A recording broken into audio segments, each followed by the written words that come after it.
Everyone, Radhe Radhe. कैसे हैं आप लोग? आई होप आप लोग बहुत अच्छे होंगे और अपने आने वाले एग्जाम की तैयारी भी बहुत अच्छे से कर रहे होंगे। तो अगेन आप सबका चैनल पे बहुत ज़्यादा स्वागत है। अगर आप लोग पहली बार चैनल पे आए हैं तो प्लीज़ सब्सक्राइब करिएगा, वीडियो को ज़्यादा से ज़्यादा शेयर करिएगा अपने फ्रेंड्स फैमिली ग्रुप में, ताकि उनके लिए ये वीडियो हेल्पफुल हो सके।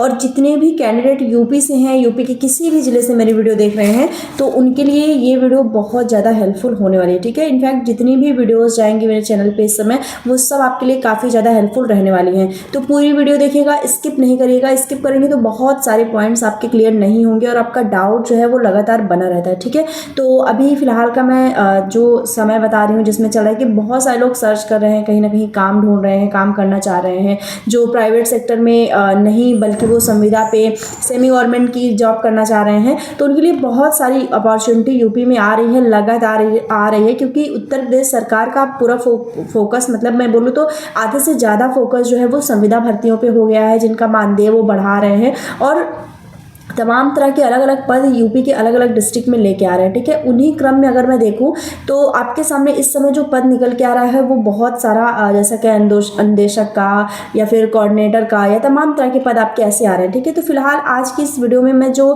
कवर करने वाली हूँ, लगभग अगर मैं यहाँ पे बात करूँ तो 12 से 15 जिलों को मैं कवर करूँगी, जिसमें मैं आपके जितने भी डिस्ट्रिक्ट प्रोजेक्ट मैनेजर या डिस्ट्रिक्ट कोऑर्डिनेटर या ब्लॉक क्वालिटी कोऑर्डिनेटर या तमाम तरह के जितने भी कोऑर्डिनेटर के पद आए हुए हैं उनके बारे में डिस्कस करूंगी। ठीक है, तो पूरी वीडियो देखिएगा। जितने भी मेल फीमेल हैं दोनों ये वीडियो देख सकते हैं, विकलांग कोटा से आते हैं आप तब भी देख सकते हैं, या आप भूतपूर्व रिटायर्ड सैनिक हैं तो भी आपके लिए ये वीडियो हेल्पफुल रहने वाली है। ठीक है, तो यहाँ पे मैं थोड़ा सा आपको अपडेट दे दूँ, क्योंकि आपको देखिए नाम से, सबसे पहले तो नाम से क्लियर होता है कि किस तरह का हमारा पद है और किस तरह से पद आया हुआ है। तो यहाँ पे बहुत सारे कैंडिडेट कोऑर्डिनेटर का मतलब समझ रहे होंगे, लेकिन बहुत सारी ऐसी महिलाएं होंगी या मेल कैंडिडेट भी होंगे या बहुत सारे ऐसे होंगे जो कंफ्यूज होंगे कि कोऑर्डिनेटर में एक्चुअल में आपका काम क्या होता है और ये किस तरह का पद है। ठीक है, तो पद में आवेदन करने से पहले हमें ये क्लियर होना आवश्यक है कि हमारा पद किस तरह से है और वहाँ पे क्या काम रहेगा, आपको किस तरह की जिम्मेदारी रहेगी, तो उसी अकॉर्डिंग आप सैलरी भी अपनी समझ जाएंगे। ठीक है, तो यहाँ पे मैं आपको आगे बढ़ने से पहले, डिटेल्स देने से पहले ये चीज़ बता दूँ कि जिस तरह से आपकी सुपरवाइजर की भर्ती आती है,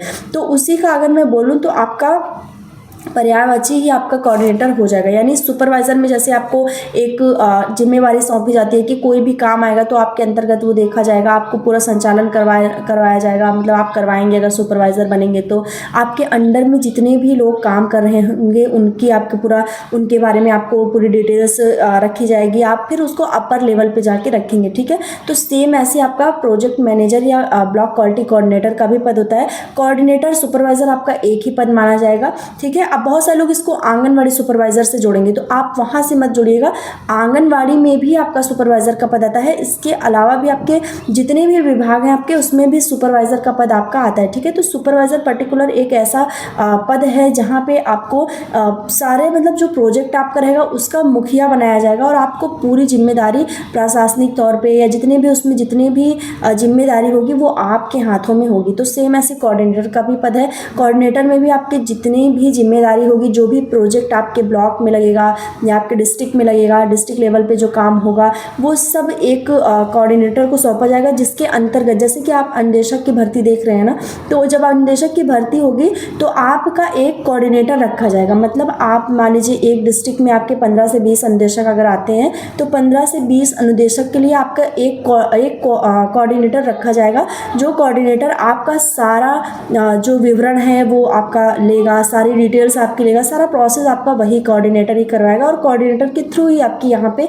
सैलरी भी आएगी। ठीक है, तो आपको हल्का फुल्का समझ में आ गया होगा कि कोऑर्डिनेटर का काम क्या होता है और ये किस तरह का आपका पद आया हुआ है। ठीक है, तो अभी मैं बात करूँ तो बहुत सारे जनपद में, जैसा कि जनपद आपका श्रावस्ती हो जाता है, मऊ हो जाता है, कासगंज, सिद्धार्थनगर, इटावा, गोरखपुर, सीतापुर, लखनऊ, आगरा, अंबेडकर नगर, इतने जनपद में आपके अभी प्रोजेक्ट कोऑर्डिनेटर या कोऑर्डिनेटर, ब्लॉक क्वालिटी कोऑर्डिनेटर या प्रोजेक्ट मैनेजर कोऑर्डिनेटर, मतलब तमाम तरह के आपके कोऑर्डिनेटर के पद आए हुए हैं। ठीक है, तो जो कैंडिडेट अनुदेशक के लिए परेशान है उनको मैं बोलूँ कि आपका कोऑर्डिनेटर का पद भी चल रहा है, तो आप उसमें भी आवेदन कर सकते हैं। प्रोसेस मैं आपको बता देती हूँ, बहुत सिंपल प्रोसेस है, जैसा आप हर चीज़ों में प्रोसेस देखते हैं वैसा ही प्रोसेस है आपको। और एक चीज़ मैं बोलूँ बोलूँ कि संविदा पे जितनी भी भर्तियाँ आपकी चल रही हैं वो सब आपकी सेवा योजन पोर्टल से चल रही हैं। तो जो लोग कमेंट करते हैं कि लिंक दीजिए, अगर वो मेरी वीडियो नहीं फॉलो कर रहे हैं तभी वो मुझे लिंक के लिए बोलते हैं। बाकी अगर मैं आपको बताऊं तो मैंने जितनी वीडियोस बनाई हैं सब वीडियो में मैंने सेवा योजन पोर्टल का जिक्र किया है।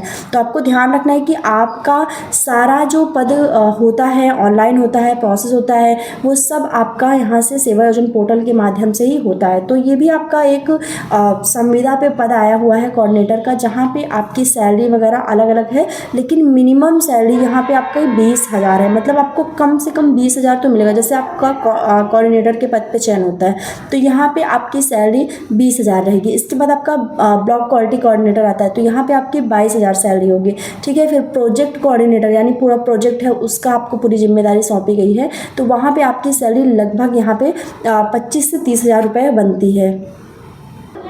तो इस तरह से आपके डिस्ट्रिक्ट वाइज कोऑर्डिनेटर का पद चलता है, जो कि एक जिम्मेदारी का पद होता है। यहाँ पे अगर मैं बात करूँ कि कौन से कैंडिडेट आवेदन कर सकते हैं, तो देखिए जो ब्लॉक क्वालिटी कोऑर्डिनेटर का पद आता है या जो कोऑर्डिनेटर का पद आता है, इसमें जितने भी ग्रेजुएट कैंडिडेट हैं प्लस कंप्यूटर का डिप्लोमा जिन्होंने भी लिया है, जिनके पास भी कंप्यूटर की डिग्री है, वही कैंडिडेट आवेदन कर सकते हैं। कोऑर्डिनेटर के हर एक पद में कंप्यूटर की डिग्री आपकी आवश्यक है। जितने भी कैंडिडेट मतलब नॉन डिप्लोमा है कंप्यूटर में, जिनके पास डिप्लोमा नहीं है, वो लोग पहले ही समझ लीजिए कि आप आवेदन नहीं कर सकते हो, क्योंकि यहाँ पे आपका कंप्यूटर में डिग्री होना अनिवार्य है। कोऑर्डिनेटर मतलब आपका कंप्यूटर में डिग्री होना ही होना चाहिए। ठीक है। तो ये चीज़ आप ध्यान रखिए। जिन्होंने कंप्यूटर कोर्स नहीं किया है वो लोग यहाँ पे पहले ही समझ लीजिए कि आप आउट है यहाँ पे।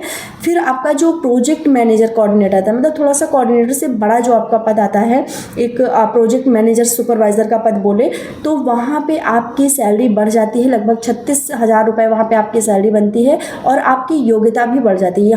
वहाँ पे आपके पीजी वाले स्टूडेंट यानी जो पोस्ट ग्रेजुएट स्टूडेंट है, स्नातक जिन्होंने किया है, वो वहाँ पे आवेदन कर सकते हैं। प्लस कंप्यूटर की डिग्री आपका होना अनिवार्य है। बिना कंप्यूटर की डिग्री के आप यहाँ पे आवेदन नहीं कर सकते हैं। ठीक है। तो ये चीज़ यहाँ पे होती है। बाकी एज वगैरह आपकी यहाँ पे 21 से 40 वर्ष से जितने भी कैंडिडेट 21 वर्ष कंप्लीट हो गए हैं और 40 वर्ष मतलब 21 से 40 वर्ष के बीच में आते हैं, वो आवेदन कर सकते हैं। जो भी ओबीसी SC ST कैंडिडेट हैं उनको यहाँ पे आयु में छूट भी दी गई है। SC ST को 5 साल और ओबीसी को यहाँ पे 3 साल की आयु में छूट भी दी जा रही है। ठीक है। तो ये चीज़ आपका क्लियर हो गया होगा, डाउट जो रहता है।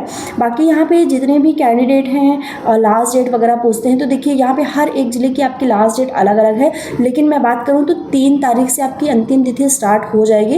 अलग अलग डिस्ट्रिक्ट में अलग अलग लास्ट डेट है, किसी में 3 है, किसी में 5 है, किसी में 7 है, किसी में 11 है। तो वो जब पोर्टल पे आप जिस भी डिस्ट्रिक्ट के होंगे, जब आप पोर्टल पे पहुंचेंगे, वहाँ पे पेजेस चेक करेंगे तो आपको क्लियर हो जाएगा कि मेरा लास्ट डेट कब है। ठीक है। तो आप कॉमेंट सेक्शन में मैं थोड़ा सा दोहरा देती हूँ कि किन किन जिलों में आपका आवेदन चल रहा है।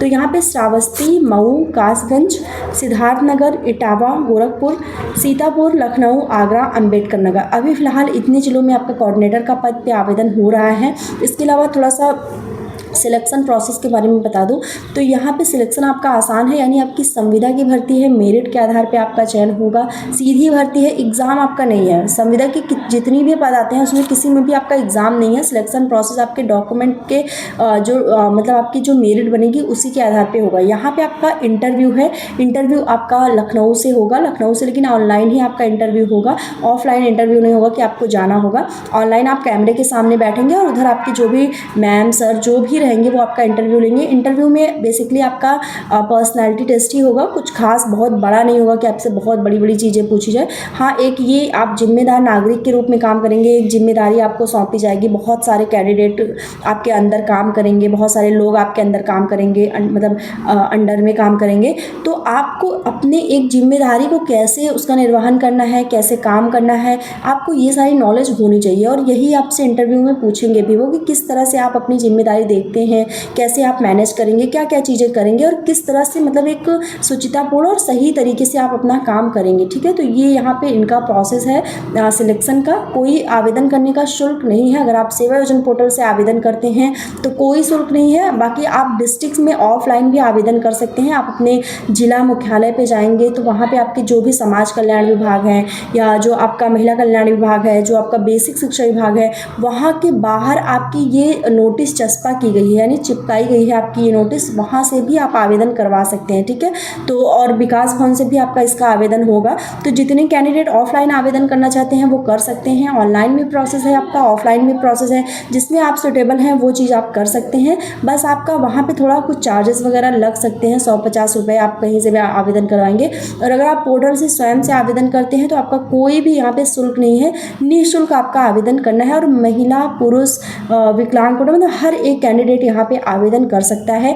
एक्सपीरियंस आपका कोई नहीं मांगा जा रहा है, बट अगर आपके पास एक्सपीरियंस है किसी भी एनजीओ में काम करने का, या आंगनवाड़ी में अभी कभी आपने काम किया है, या किसी अन्य क्षेत्र में आपने काम किया है, तो आप यहाँ पे कोऑर्डिनेटर या सुपरवाइज़र जो आपका पद आया हुआ है वहाँ पे आप ये अपनी जो एक्सपीरियंस है उसको रख सकते हैं, ठीक है। तो वहाँ पे आपको क्या मिलेगा, थोड़ा सा प्रायोरिटी दी जाएगी, प्राथमिकता दी जाएगी, और आपको ज़्यादा चांसेस मिलेंगे अपना आप मतलब सिलेक्ट होने का। और एक चीज़ मैं बोलूँ कि आप किसी भी पद के लिए आवेदन करते हैं, रिज्यूम में आप अपने सारी क्वालिफिकेशन लिखा करिए, जितनी भी आपकी क्वालिफिकेशन है वो सब मेंशन होनी चाहिए। इससे क्या होता है कि जो सामने वाला पर्सन होता है या जो आपका इंटरव्यू ले रहा है या जो भी है, उस पर ज़्यादा प्रभाव पड़ेगा कि हाँ आपने बहुत सारे डिग्रियाँ ली है, आपके पास काफ़ी अच्छी पढ़ाई है।